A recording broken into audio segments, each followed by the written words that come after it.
Street throw.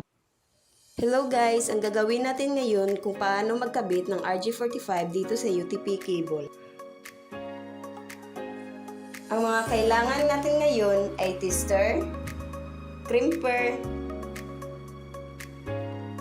and wire stripper, UTP cable, and RG45. Ang una nating gawin, balatan natin ang UTP cable gamit ang wire stripper.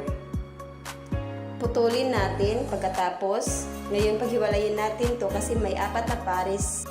Ito ay orange-white, orange, green-white, blue, blue-white, green, brown-white, and brown.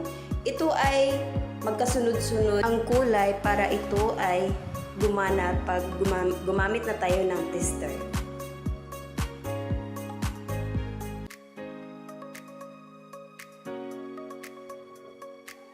So, pagkatapos natin paghiwalayin, ay ituwid natin ito.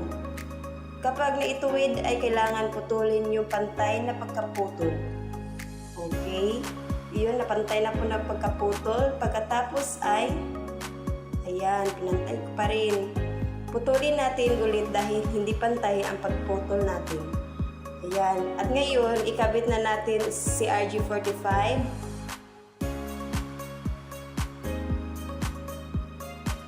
Pagkatapos ay gumamit tayo ng clamp para ito ay mailak ng maayos. Dahil tapos na tayo sa isa, sa kabila na naman para pantay at gumana itong UTP cable natin. Putulin natin. Ayan, pinutol ko na. Pagkatapos ay hiwalayin natin at isunod-sunod yung kulay. Ayan. Hiwalay ko na. Kulay na orange-white, orange-green, white, blue, blue-white, green, brown-white, and brown. Ayan. Ayan, isunod ko na. Putulin natin para mapantay. Ayan, pinutol ko na po. Pagkatapos natin putulin ulit para pantay na pantay. At lagyan na natin ng RG45. Ayan, nilagyan ko na ng RG45. Pagkatapos ay, sandali lang. Ay, hindi na napantay ulit. Sinusunod-sunod ko yung kulay. Ayan.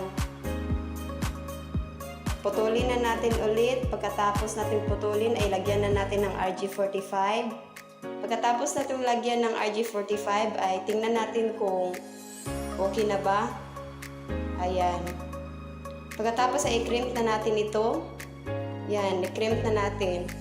Pagkatapos natin i-crimp ay gumamit tayo ng tester para malaman natin kung gumana nga ba ito. Ayan po, nilagay po na po natin. Ayan. Okay po, nagkasunod-sunod po siya at okay na po. Maraming salamat po at subscribe nyo na po itong video na ito.